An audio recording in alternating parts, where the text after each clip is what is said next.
Okay, similarity. Explain why the following triangles are not similar. Well, they've given us two angles here. We could add these up. 15, 115. And because we know angles in a triangle add up to 180, those two are 115. That will make that to be 65. Straight away I can tell that they're not similar. For triangles to be similar, you have to have the same angles. And we haven't got a 55 degree angle in this one. So we can say no 55 degree angle in the left triangle.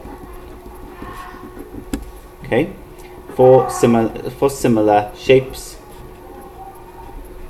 angles must be the same.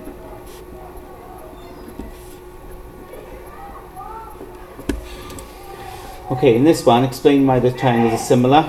Well, again, we could work out these angles. If you work this out, that becomes 45. When you add them up to 180, this becomes 60.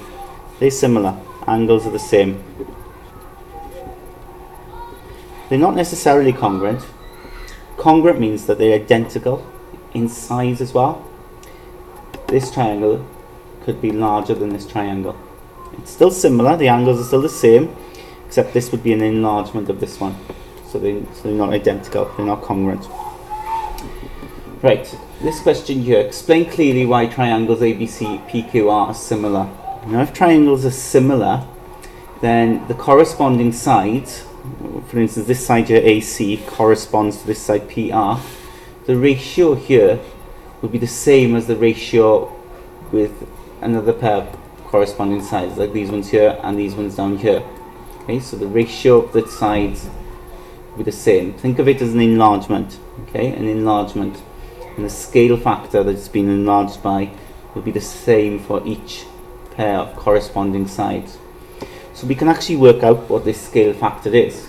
Okay, and if we have a scale factor for every corresponding side, and if they're the same, then we know that the triangles are similar, and this is an enlargement of this one. So if we compare these two sides, we've got 8 divided by 12. That simplifies to be 4 goes into 8 twice, 4 goes into 12 3 times. Compare this side, 12 and 18. Well, 6 goes into both of these. 6 goes into 12 twice, into 18 3 times. And then these sides here, 14, 21. 7 goes into them both twice and then 3 times. So you can see that all the corresponding sides have the same scale factor. Okay, all corresponding sides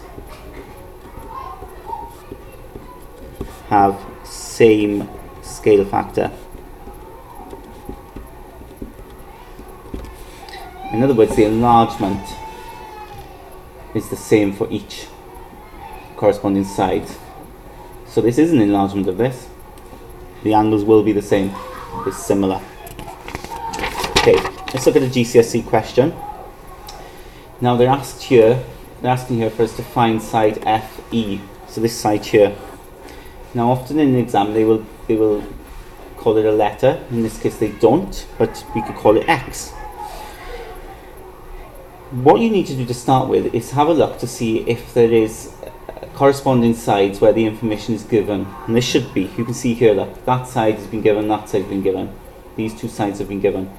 We can get the scale factor now by comparing these two sides. So the scale factor will be that over this, 6.5 divided by 9.1, or you could go the other way, or you could go 9.1 over 6.5.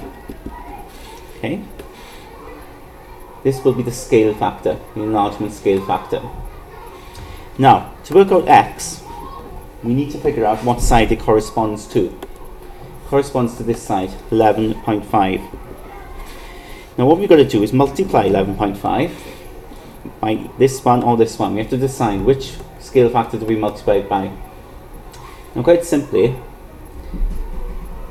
all you need to do is ask yourself, is X going to be bigger than this or smaller?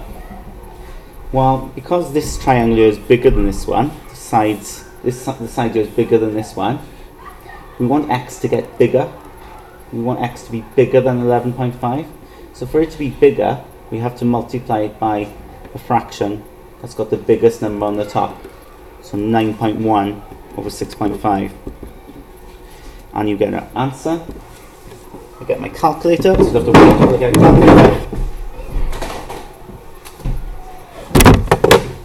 11.5 times 9.1 over 6.5, and it comes out to be 16.1 centimeters. And similarly for AB. Okay, AB we could call Y. Okay, so Y will equal, and it corresponds to that side, 10.5. And you need to ask yourself, what am I doing to this? I'm getting smaller, aren't I? It's getting smaller, so I need to times it by the smaller fraction. 10.5 times 6.5 over 9.1. That turns out to be 7.5 centimeters. Okay, last question. It doesn't matter, it doesn't have to be a triangle, it could be any shape at all. But again, you compare two sides that you know information about. So we've got 4.5 over 3, or 3 divided by 4.5. Now to calculate x, it corresponds to that side, so 0.8. Now you need to decide what you're multiplying with. Of course, you're going from here to x. X is going to be bigger, so you times it by the fraction with the biggest number on the top.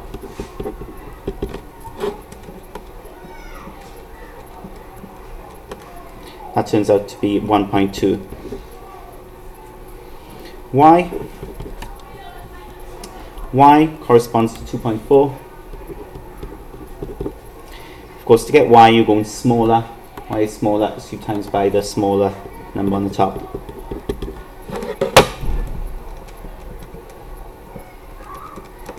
That turns out to be 1.6.